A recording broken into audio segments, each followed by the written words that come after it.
Jadi intuisi itu insting yang menjadi sadar. Jadi dia muncul terus kamu sadari, oh iya ya. Berarti di sini ada bahaya ini, aku harus minggir ini. Nah, itu jenis pengetahuan itu intuisi. Saya bilang tadi dunia modern itu agak memandang sebelah mata episteme ini.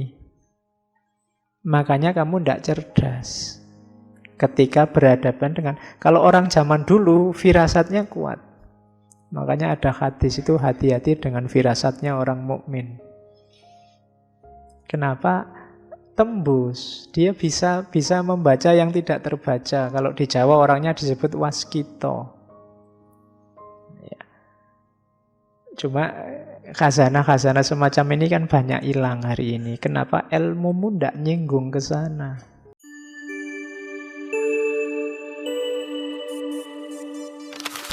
Assalamualaikum warahmatullahi wabarakatuh. Oke, malam hari ini kita ketemu beliau Al-Mukarram Henry Bergson. Ya kan jasanya besar kan, dia ngasih banyak wawasan, banyak ilmu pada kita. Karena ilmunya kita hargai. Bismillah. Yang pertama dia mengawali dari kritiknya pada akal. Sejak minggu lalu ketika kita ngomong René Descartes itu kan sebenarnya sudah mengkritik akal. Akal itu bisa keliru. Meskipun kalau Descartes dia nyari jalan, ya akal bisa keliru, tapi kita cari sampai titik di mana tidak mungkin keliru. Makanya ketemunya aku berpikir maka aku ada itu. Tapi kalau di Bergson enggak. Ya memang akal itu lemah. Kritiknya Bergson yang pertama, akal itu bukan satu-satunya kemampuan manusia untuk mengenali realitas. Di banyak kesempatan saya sering ngomong kita itu alatnya banyak. Enggak cuma akal, enggak cuma panca indera. Hanya saja pengaruh sains yang positivistik terus kita anggap pengetahuan yang mumpuni, pengetahuan yang valid itu yo adanya hanya di akal sama panca indera, yang empiris sama rasional. Padahal masih banyak alat-alat kita yang lain. Kita masih punya nurani, kita masih punya naluri, kita masih punya imajinasi, termasuk nanti yang diangkat oleh Bergson, intuisi. Jadi kita punya banyak alat, cuma selama ini tidak banyak kita elaborasi, padahal mungkin penting. Ya contohnya misalnya hubungan sesama manusia, itu mungkin pasnya pakai nurani. Kalau hanya pakai akal, rasanya jadi kering. Kalau ada temenmu akhir bulan tidak punya uang, duitnya habis, terus utang padamu, itu secara rasional pakai akal. Kalau kamu tidak ngutangi dia, ngutangi tidak enak ya, memberi hutang dia. Nah, pikiranmu ngeres saya ngomong ngutangi. Kalau kamu tidak memberi hutang dia secara rasional itu masuk akal, wong dia bukan saudaramu, bukan anakmu, kamu nggak tanggung jawab apa-apa pada dia. Tapi kalau pakai nurani mungkin bunyinya beda. Kalau ada temanmu kehabisan kopi, sementara gelasmu masih penuh, itu kamu diam saja, cuek aja, ndak ada orang nyalain kamu, memang rasional. Wong yo kamu tadi ngambil, ngantrinya juga lama. Tapi kalau pakai nurani mungkin beda. Yo mungkin kamu basa-basi nawari dia, monggo itu. Tapi basa-basi. Kenapa kamu ndak enak? Karena pakai nurani. Kalau hanya pakai akal, hanya pakai panca indera, lihat fakta, mungkin kita akan sering konflik. Mungkin kenapa hari ini banyak konflik? Jangan-jangan relasi kita dengan sesama jarang memanfaatkan alat yang lain, misalnya nurani. Oke, itu kritik antara lain terhadap akal. Karena akal itu ya sifatnya matematis, terbatas. Terus akal itu katanya Bergson fungsi praktis. Jadi akal itu teknis sifatnya. Dia tidak bisa mencari hakikat. Dimensi-dimensi dalam yang hakiki tidak tahu. Akal itu ngertinya, yo ini teh gunanya untuk diminum. Kalau masih panas jangan nekat, kalau sudah hangat tidak apa-apa. Nah, itu akal. Bismillah. Dia ngertinya itu, tapi misalnya mbok lagi dilihat banyak orang, mbok jangan ke susu minum, sungkanlah dikit. Itu akal tidak nyampe ke sana. Gitu loh. Haus ya minum, lapar ya makan. Jomblo ya nyari pasangan, sederhana. Tapi banyak sisi-sisi dalam daripada sekedar itu. Mungkin banyak momen yang kamu lapar tapi ditawari makan enggak mau. Ya mungkin ada kasus-kasus tertentu sebenarnya kamu mau tapi bilangnya enggak. Itu kan enggak rasional. Tapi pertimbangannya enggak sekedar matematis. Nah, di situ akal enggak berdaya. Jadi akal itu tidak bisa menyelami hakikat kenyataan, katanya Bergson. Yang ketiga, akal itu sifatnya butuh data kuantitatif pada lainnya. Butuh ada data yang bisa dia baca. Yang tidak terbaca, akal bingung. Dia butuh jelas. Padahal interaksi kita kan banyak sehari-hari, kadang tidak jelas, faktanya tidak begitu, membuktikannya itu tapi isinya bukan itu kan banyak yang begitu. Ada temanmu dehem misalnya, loh itu kalau dibaca pakai akal ya bunyinya dehem. Tapi kan kamu butuh kecerdasan lebih untuk membaca maksudnya dehem itu apa. Kalau hanya pakai akal mungkin kamu mendefinisikan, oh mungkin tenggorokannya gatal, kan itu. Tapi dehem itu maknanya bisa banyak. Yang itu tidak bisa kalau nggak diselami. Nah itu di level-level itu akal banyak tidak berdaya. Akal hanya nyampe pada hal-hal material, katanya Bergson. Dimensi psikis saja akal tidak berdaya. Jadi dimensimu, batinmu itu akal tidak berdaya. Jadi pertama-tama Bergson mengkritik akal itu terbatas, akal itu tidak berdaya. Dalam banyak hal, ya akal penting tapi dia terbatas. Hanya untuk hal-hal yang sifatnya materi. Untuk yang non-materi, akal susah menjelaskan. Makanya kalau dalam tasawuf itu kan banyak pakai simbol-simbol, pakai isyarat-isyarat, pakai pokoknya hal-hal yang tidak bisa dijelaskan langsung itu akal susah memahami. Cinta, benci. Kita ngomong cinta bolak-balik sampai panjang lebar itu kan simbolis semua. Faktanya apa enggak tahu ya. Makanya kemarin jatuh cinta saja nanti kamu ngerti, ngapain ngaji bolak-balik. Dibandingkan kamu ngaji bersesi-sesi, mending jatuh cinta kamu langsung paham apa itu cinta. Mungkin di kepalamu banyak teori tentang cinta, menghafalkan ngaji kemarin, tapi ketika kamu tidak jatuh cinta, akalmu bisa menjelaskan tapi kamu tidak paham hakikatnya cinta itu apa. Nah itu diungkapkan oleh Bergson. Kalimat semacam ini hari ini biasa, sudah sangat banyak orang yang tahu kalau akal itu terbatas. Tapi zaman itu, akhir abad 19, awal abad 20 ini luar biasa.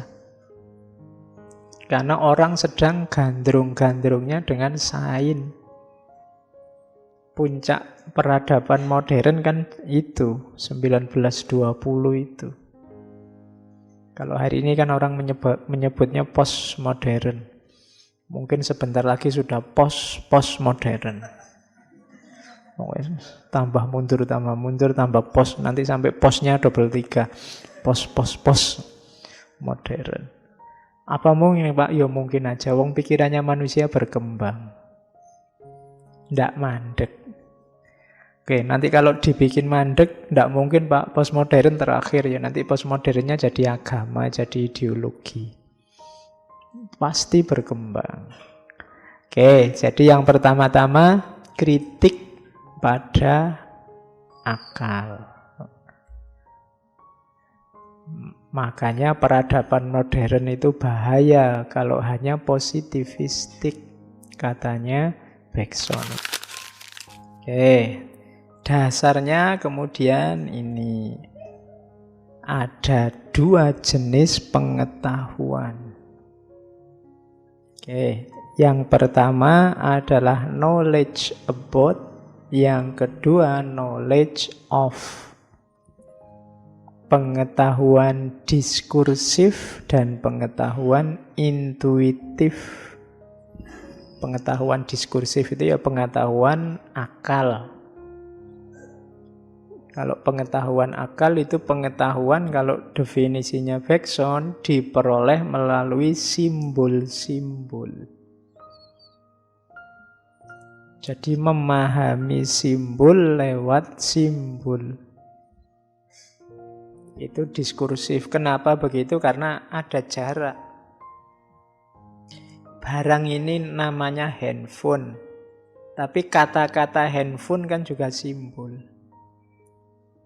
Jadi untuk memahami ini secara diskursif, kamu butuh simbol, ayo kata-kata handphone itu. Berpikir itu kan kategori-kategori kata, kategori-kategori simbol ada di kepalamu semua. Malam ini tidak hujan. Malam itu juga simbolik, hujan itu juga simbolik. Jadi jenis pengetahuan yang berjarak karena dia ada di luar diri. Itu namanya pengetahuan diskursif.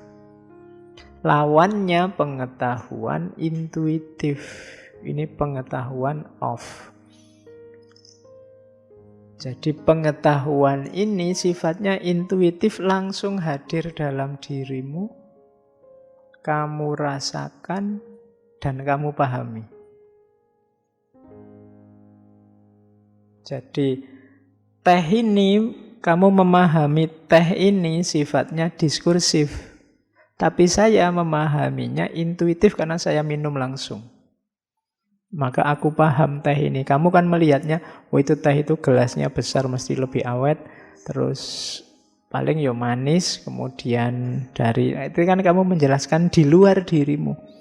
Kalau saya, karena saya yang punya, terus tak minum, saya rasakan, itu pengetahuanku tentang teh ini adalah knowledge of. Pengetahuanmu tentang teh, knowledge about. Makanya ini mirip dengan Ghazali waktu ngomong risalah laduniyah. Ada ilmu husuli, ada ilmu huduri. Ilmu huduri itu knowledge of ini, ilmu yang hadir dalam dirimu. Kalau knowledge about, misalnya pedas, kamu jelaskan pedas itu apa, dan seterusnya. Tapi knowledge of, untuk ngerti pedas, kamu ambil lombok, terus kamu makan. Oh gini toh pedas itu. Kamu yang hanya kayak tadi ya, berteori tentang pacaran, itu knowledge about. Pengetahuanmu tentang pacaran. Tapi kamu yang sudah punya pacar sendiri, pengetahuanmu tentang pacar itu knowledge of. Jadi ada dua jenis pengetahuan. Yang kedua biasanya dianggap lebih valid. Kalau yang pertama kan hanya katanya dalam tanda petik ya. Tapi yang kedua itu tahu sendiri. Itu mungkin kalau dalam Islam kan ada ainul yakin, ilmul yakin. Kalau ini hakul yakin. Kamu kan hanya mengira-ira bahwa teh ini manis. Kalau saya merasakan sendiri. Kalau saya hakul yakin. Kalau kamu mungkin ainul yakin atau paling tinggi ilmul yakin. Kalau ilmul yakin itu ya kamu nyari indikator-indikator bahwa ini memang manis. Kemarin aku lihat takmirnya beli gula. Terus tadi gulanya sudah kelong separuh. Terus itu kan kamu tahu bahwa ini manis dari indikator-indikator. Itu ilmul yakin. Nah, kalau hakul yakin kamu merasakan sendiri. Kalau di backsound dipilah dua besar, ada knowledge about, ada knowledge of. Nah, varian dari knowledge of itulah nanti yang disebut intuisi. Intuisi itu saya tidak baca ya, saya kasih ilustrasi biar kamu mudah memahaminya. Misalnya kamu nanti pulang, harusnya kalau jam-jam 10 malam ke atas itu sepi. Tapi begitu kamu keluar nyampe lampu merah, kok rame orang. Begitu kamu mau maju, loh kok banyak orang. Terus, wah bahaya ini. Jangan deket-deket ini aku. Informasi bahwa itu bahaya, jangan deket-deket. Ini kan muncul di kepalamu tanpa kamu sengaja. Tiba-tiba muncul itu. Kamu kan nggak mikir, nggak mengkalkulasi, tiba-tiba wah bahaya ini. Informasi itu datang, itu coraknya namanya intuitif.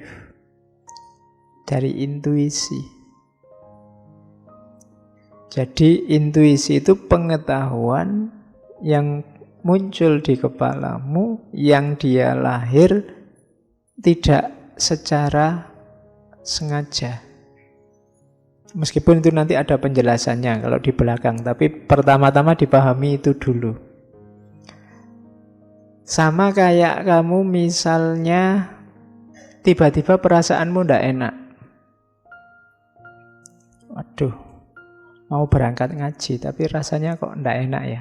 Mungkin orang menyebutnya firasat. Firasat itu jenis pengetahuan intuitif. Jadi, intuisi itu pengetahuan yang muncul dalam dirimu tanpa diupayakan tadi oleh akal, oleh panca indera. Meskipun nanti ada hubungannya. Tapi pertama-tama dipahami itu. Dalam dirimu ada kualitas intuisi itu. Kadang-kadang orang mikirnya kemana, dapatnya apa. Kayak kamu misalnya dompetmu hilang, tadi naruhnya di mana ya, dicari-cari tidak ketemu-ketemu. Waktu sholat malah ketemu. Wah iya tadi tak taruh di sana. Tadi akalmu jalan, nalarmu jalan, tadi ada di mana kamu, tadi habis di sini, di situ, habis kamu cari sudah tidak ketemu.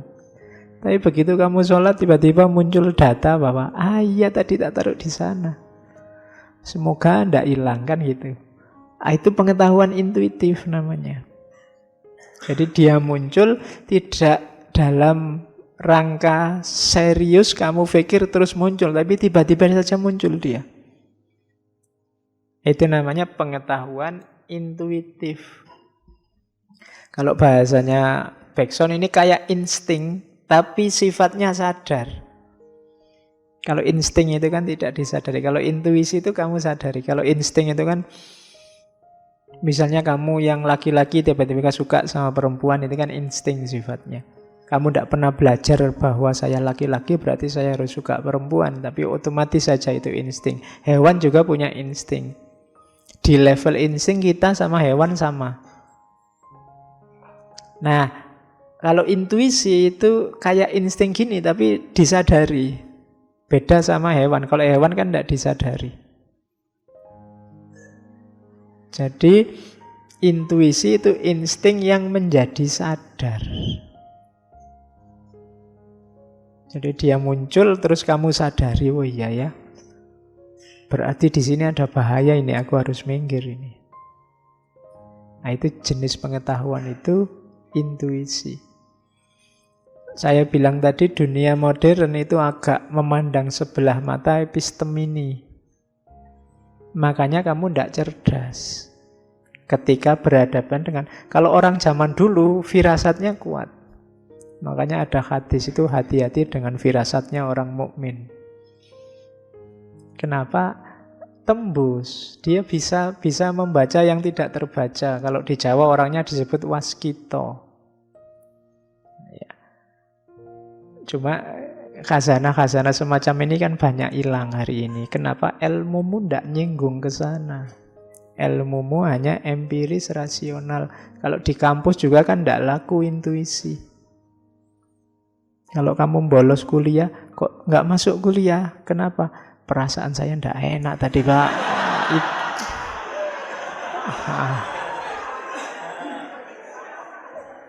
Itu kan tidak laku, dosenmu nggak terima kamu alasannya itu.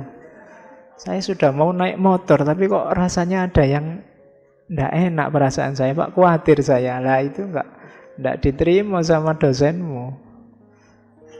Padahal mungkin yang kayak gini-gini itu firasat beneran. Kadang-kadang kan nanti ada penjelasannya di background di belakang. Kenapa penting ini harus hidup? Ya, karena rasio saja itu susah. Jadi intuisi itu insting yang menjadi sadar. Kalau akal itu urusannya materi, kalau intuisi ini urusannya batin dan kehidupan secara hakiki. Oke. Tambahi satu lagi. Caranya tadi kalau intuisi itu langsung non-konseptual.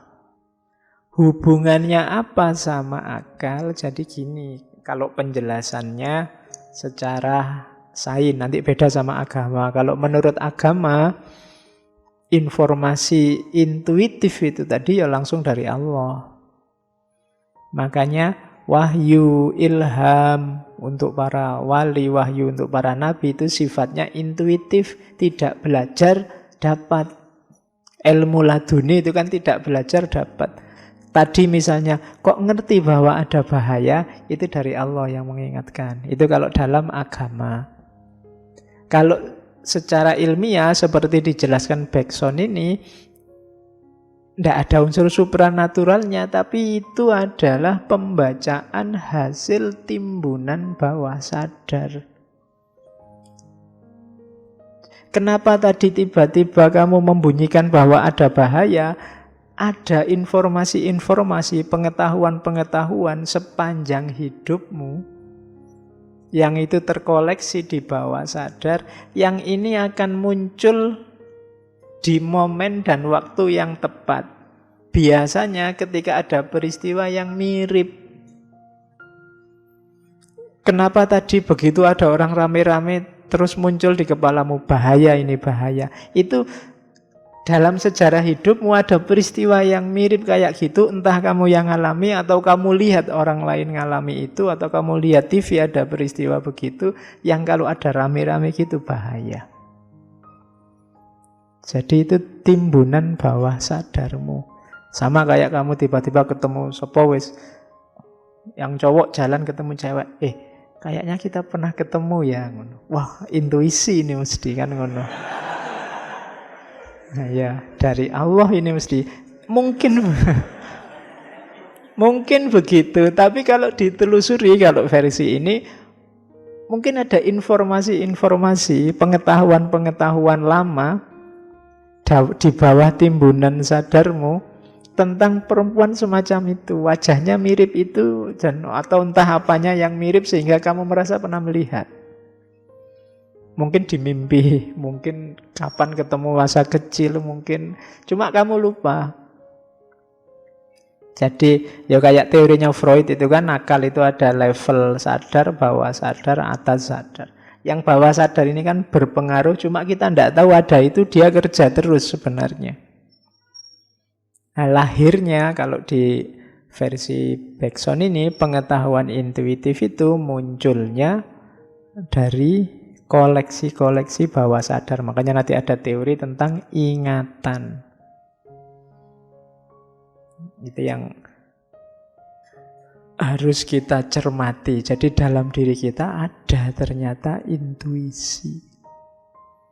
Itulah yang mungkin kalau dilanjutkan kayak teorinya Sartre itu kan, orang itu sebenarnya hanya nyari yang cocok dengan pandangannya. Kenapa? Timbunan di bawah sadarmu sudah banyak. Mungkin tidak pernah dengerin ngaji semacam ini, begitu denger, iya ya, kok saya cocok sama ngaji ini. Itu sifatnya intuitif. Kemungkinan ada timbunan bawah sadar yang kamu sukai yang semacam ini dulunya. Yang sekarang kamu tidak nemu-nemu ketemunya ini. Sementara yang lain suka yang lain. Itu makanya selera musik misalnya. Kamu kan heran, Pak, saya itu pinginnya musik rock kok, Pak. Tapi kok yo nyamannya sama dangdut terus ya, Pak, misalnya. Oh, itu mungkin ada pengalaman-pengalamanmu sebelumnya, timbunan-timbunan sebelumnya yang kamu tidak sadar. Mungkin zaman dulu di kampung kamu masih kecil, ibumu atau tetanggamu yang diputer dangdut, terus mau tidak mau ada memori tentang dangdut di kepalamu. Kalau ditanya musiknya apa, jazz, blues, tapi begitu ada dangdut kamu tidak sadar goyang. Ya, itu sifatnya intuitif. Jadi alat ini yang di zaman modern tidak laku padahal penting. Di barat ya, kalau di timur kan ini hidup terus. Di tradisi spiritual, tradisi agama-agama timur ini hidup. Tapi di barat tidak hidup. Nah, ada intuisi tadi, maka terus selanjutnya ada teori tentang waktu dari Bergson. Kalau ini kemarin waktu kita ngomong waktu sempat disinggung sedikit. Jadi waktu itu ada dua, ada waktu matematis, ada waktu murni. Waktu matematis itu ya waktu yang kalian lihat di jam-jam, kalian lihat di jadwal-jadwal. Dari terbitnya matahari sampai terbenam di barat, berapa jam, berapa menit, berapa detik, itu waktu matematis. Ngaji ini 2 jam, itu waktu matematis. Tapi ada waktu yang lain namanya waktu murni atau duri. Kalau bahasa Indonesia jadinya durasi. Kalau yang matematis tadi objektif. Ngaji ini 2 jam berarti 120 menit. Tapi kalau durasi ini sifatnya subjektif, sesuai kesadaranmu masing-masing. Pak, 2 jam itu lama loh, Pak. Ada yang 2 jam itu cepat, Pak. Harusnya lebih panjang lagi, ditambahi tanya jawab lah, ditambahi ngobrol apalah, ditambahi. Itu sifatnya subjektif. Jadi ya sama kayak kemarin saya contohkan Einstein itu kan, kalau ketika dia ditanyakan relativitas itu apa sih? Ya relativitas itu antara kamu duduk di atas kompor 1 menit dengan duduk bareng cewek cantik 1 menit, itu rasanya jauh berbeda. Padahal secara objektif sama-sama 1 menit. Duduk di atas kompor 1 menit rasanya kayak duduk berminggu-minggu, berbulan-bulan. Tapi duduk sama pacarmu 1 menit itu rasanya kayak 1 detik, pinginnya 1 jam, bila perlu nginep.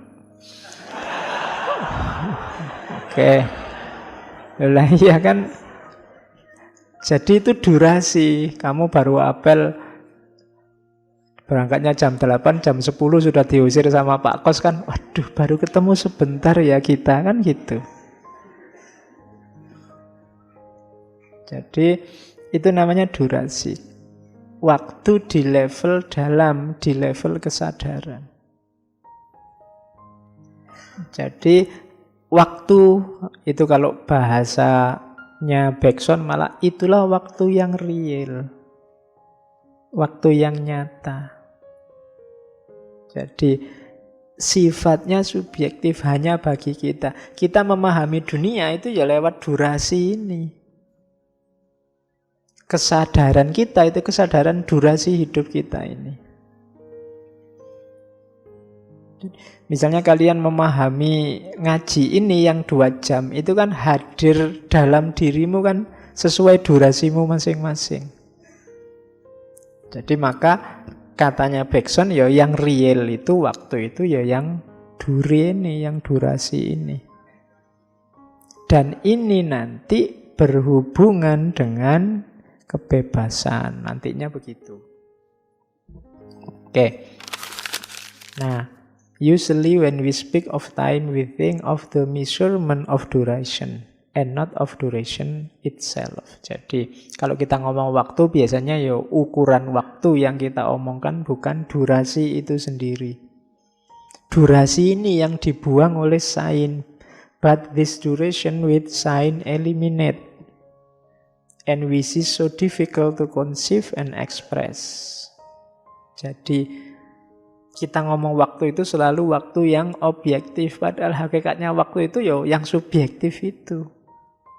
Lama atau tidak, sebentar atau tidak. Kita hidup itu kan dengan kesadaran waktu yang subjektif ini. Kamu kuliah, tidak lulus-lulus sampai semester 14. Itu kan durasi namanya. Tapi kan ada yang anak tertentu, tidak apa, 14 itu sudah tepat waktu Pak, tidak apa-apa. Waktunya kan memang jatahnya 14. Itu kan penghayatanmu masing-masing. Ada yang stres, ada yang biasa-biasa saja. Itulah durasi, hubungannya waktu dengan kesadaran. Sholat kok lama sekali. Loh itu lama atau cepat itu durasi urusan penghayatan. Saya Pak, sholat saya cepat, tapi kan penghayatan saya ini sudah lama Pak. Misalnya. Iya, itu penghayatan atas waktu ini sifatnya eksistensial. Jadi berkenaan dengan penghayatan hidup kita. Jadi tadi ternyata sisi batin kita lebih kompleks, ada intuisi. Sekarang membaca dunia juga ternyata subjektif, ada durasi. Nah, durasi itulah nanti kuncinya kebebasan. Kita lihat penjelasannya bagaimana. Jika kita mengakui durasi sebagai hakikat kesadaran, kita juga punya kunci untuk mencapai kebebasan. Kebebasan itu apa sih? Kebebasan itu kan kesadaran untuk bergerak, berkembang terus-menerus, dinamis, kreatif, versi kita. Versi kita itu yang mana? Ya sesuai kesadaran kita tadi. Jadi durasi, kalau kita bergerak dengan dasar durasi tadi, menunjukkan kita bebas. Kita melakukan sesuatu sesuai penghayatan kita, kan itu. Kenapa kok tidak berdasarkan waktu yang matematis tadi Pak? Kalau katanya Bergson, di waktu yang matematis tadi, kehidupan ya matematis, mekanis. Tapi durasi ini subjektif, berarti apa? Penghayatan individual. Kalau kita ikut yang mekanis, berarti kita tidak bebas. Ikutnya yang subjektif, yang durasi tadi menunjukkan bahwa kita itu bebas, sesuai penghayatan kita. Kita berkembang, kita bertindak, kita bekerja sesuai penghayatan hidup kita, tidak diatur dari luar. Makanya durasi tadi ada hubungannya dengan kebebasan. Jadi hubungan antara waktu dan kebebasan. Oke, jadi spontan, tidak mekanis. Exercise of free will is possible by tuning into our internal qualitative experience and acting from there. Bebas itu berarti dari dalam, tidak dari luar. Jadi tidak ada orang kok diperintah untuk bebas. Karena kebebasan itu dari dalam. Silakan bebas saja. Misalnya itu kan tidak bisa orang diperintah bebas itu dari saya sendiri. Saya mau bebas apa enggak suka-suka aku kan gitu. Kalau diperintah itu berarti tidak bebas. Oke, nah jadi tadi ada waktu, sekarang hidup itu berarti dihayati secara individual, bebas dengan bekal intuisi. Cara kerjanya gimana? Isinya tadi ingatan dan materi.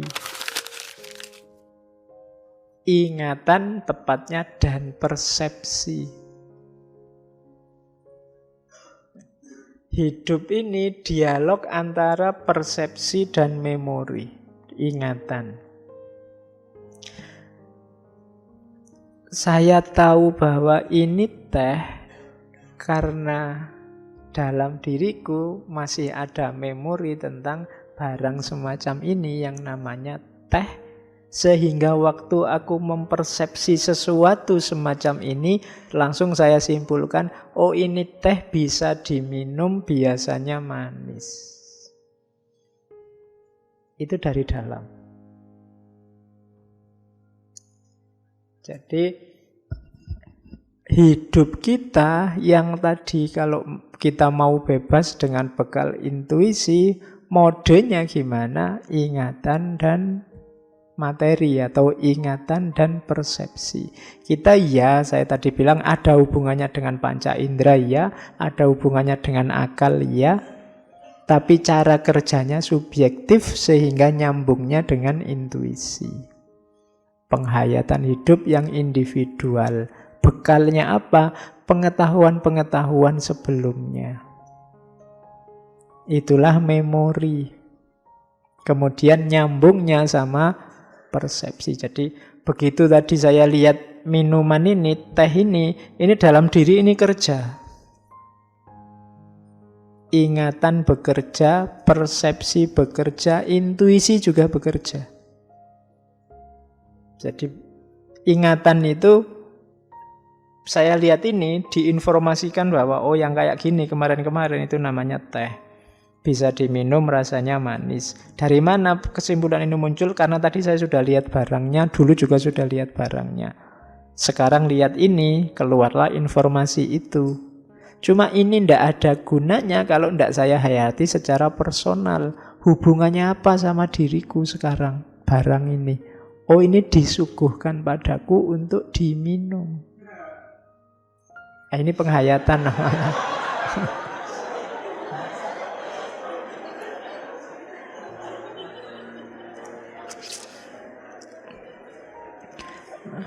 Nah, ayo. Oke ya.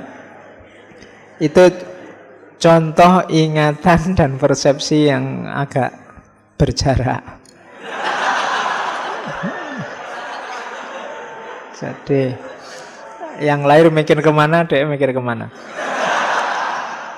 Terus jadi ada ingatan, ada persepsi, terus dukungan penghayatan individual lewat durasi dengan alatnya namanya intuisi. Seperti inilah hidup kita.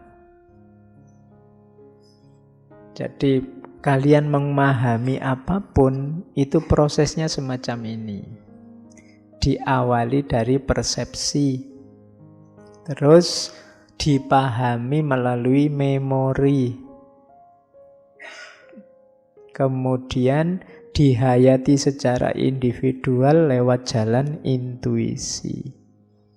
Dengan dukungan kesadaran durasi tadi, kondisi pemahaman waktu yang subjektif. Jadi tidak sama persis kayak empirisme atau rasionalisme. Kalau empirisme itu andalannya hanya persepsi. Kalau rasionalisme hanya akal, pemahaman. Jadi kalau hanya pakai empirisme, rasionalisme, hasilnya hanya penjelasan terhadap teh ini. Jadi masih belum ketemu hakikatnya teh. Hakikatnya teh ketemunya apa? Kamu hayati sesuai perspektif individumu, kamu minum, sekarang kamu sadar, oh, teh ini segar sekali. Sebagai minuman itu hakikatnya teh. Jadi itulah posisinya ingatan dan materi. Ingatan juga nanti ada dua. Ada ingatan mekanis, ada ingatan murni.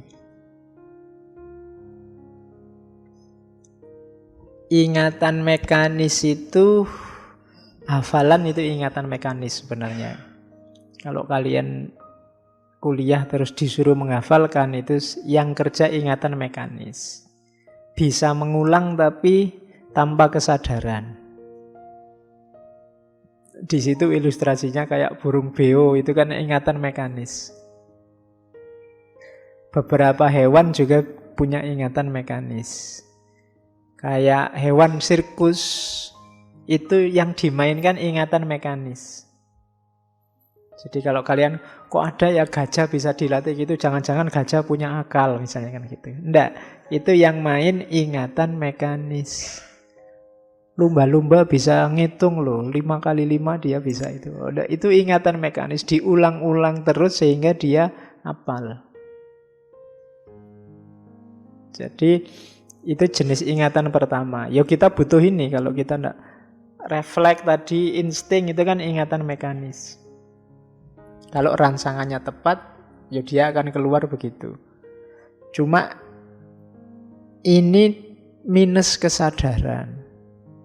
Jadi ingatan mekanis itu sifatnya otomatis. Bangun tidur, sikat gigi, terus wudu, terus sholat. Ini kalau tanpa kesadaran ini mekanis. Ingatan mekanis itu yang mendorong terus kita jadi kayak mesin. Hidup secara mekanis. Saya tidak tahu sejauh mana kita sadar tentang hidup kita, tapi hati-hati jangan jatuh di sini. Nanti kalau di backsound, hidup mekanis itu ya hidup yang kayak mesin, mekanistik. Bisa ditebak, mesti begitu terus. Kalau disenggol mesti begitu, kalau diajak guyon mesti begitu, kalau dimarahi mesti begitu, itu mekanis namanya. Jadi tubuhmu meresponnya secara apalan. Jadi tidak ada kesadaran di situ. Pokoknya ngaji ya duduk paling depan biar dapat minum dulu, terus kalau minumnya habis itu terus sampai bersesi-sesi, itu namanya mekanis. Tidak berubah-berubah, itu hafalan. Kalau ditanya ngapain, tidak ngerti alasannya, ya biasanya gitu aja Pak. Jadi semakin banyak aktivitasmu kalau ditanya biasanya begitu, itu semakin menunjukkan kamu mekanis. Rambutmu kok gondrong terus? Ya Pak, biasanya gitu, merasa nyaman begini, ya berarti mekanis. Tanpa kesadaran. Yang ada kesadaran namanya ingatan murni. Ingatan murni ini secara sadar akal mengoleksi memori ini karena dianggap penting. Biasanya terus masuk bawah sadar, keluarnya juga dikontrol. Itu namanya ingatan murni. Dia tidak mekanis. Kalau katanya Bergson, adanya ingatan murni ini membuat kepalamu tidak banjir informasi. Kita itu kan sejak kecil sampai besar, itu kan informasi apa saja yang masuk. Sampai ke bawah sadar kita. Nah, ingatan mekanis ini yang menampilkan yang penting-penting saja. Kalian tadi berangkat ke masjid ini, berapa motor yang kamu temui? Anda hafal Pak, ya lewat saja. Sebenarnya akalmu menangkap 1, 2. Cuma karena kamu tidak menyadari itu, tidak secara sadar kamu ingat, ya dia lewat begitu saja. Tapi kalau bahasa psikologis, informasi berapa banyak yang kamu temui tadi masuk ke bawah sadarmu. Dan ini tiap orang beda-beda. Ada yang memang diingat, ada yang tidak diingat. Yang diingat ini nanti jadi ingatan murni. Bagi yang senang lihat, wah yang ngaji banyak itu, yang masuk memorinya jumlah yang ngaji. Dianggap penting maka masuk ke memori. Tapi bagi yang tidak anggap penting, yang penting materinya, ya yang masuk ke memori materinya. Bagi yang ikut-ikutan teman, mungkin yang masuk ke memori apanya. Jadi itulah yang membedakan penghayatan satu orang dengan orang yang lain. Itulah nanti yang membedakan kenapa hal yang sama responnya bisa beda-beda. Dari mana? Ingatan murni. Jadi setiap orang mengingat secara berbeda apa yang ingin dia ingat. Dari sebanyak ini yang hadir, mungkin bagi cowok-cowok mungkin hanya 1 atau 2 yang dia ingat. Kenapa dianggap penting? Mungkin karena sudah ngelirik sejak berapa minggu ini misalnya. Yang lain nggak hadir nggak masalah, yang penting dia harus ada misalnya. Oh, itu dia jadi ingatan murni sekarang. Jadi ingatan murni itu memori-memori yang ada di bawah sadarmu yang nanti bisa tampil secara sadar. Kamu bisa ngontrol. Oke. Termasuk nanti yang sifatnya intuitif tadi, ketika kamu butuh dia keluar. Karena tadinya sudah kamu anggap penting, maka dia terkoleksi di bawah sadarmu. Sehingga pas kamu butuh dia keluar. Memori itu keluar. Makanya kayak tadi, nggak pernah ketemu, tapi rasanya kayak pernah ketemu ya. Nah, itu dulunya pasti ada memori-memori yang dekat dengan itu. Mungkin kamu pernah, kalau bahasa psikologis ada déjà vu. Rasanya kok pernah kesini ya Pak, padahal tidak pernah loh saya itu. Kemungkinan dulunya kamu pernah mengalami situasi yang sangat mirip dengan itu, dan itu terkoleksi di bawah sadarmu. Sehingga ketika ketemu peristiwa yang mirip itu, secara intuitif data itu naik ke atas. Terus kamu merasa, rasanya kayak gini ya, pernah ngalami juga. Terus kamu menyebutnya déjà vu. Jadi mungkin kamu pas kemana naik gunung sendirian itu kan, loh, rasanya kok kayak gini, pernah rasanya lah. Ya memang kamu jomblo terus, jadi tahulah ya mesti sendirian terus, jadi langsung paham secara intuitif. Iya ya, pernah ngalami kayak gini ya, sering mesti. Nah, itu ingatan murni namanya. Jadi yang menampilkan intuisi. Berarti intuisi itu tergantung juga sama memori, sama ingatan. Dan nanti pemicunya apa? Persepsi. Kamu mengalami sesuatu, melihat sesuatu, ada memori yang terbangkitkan. Bangkitnya memori ini tanpa kamu sengaja namanya intuisi. Sebelumnya. Nah, itu ada di gagasannya Henry Bergson.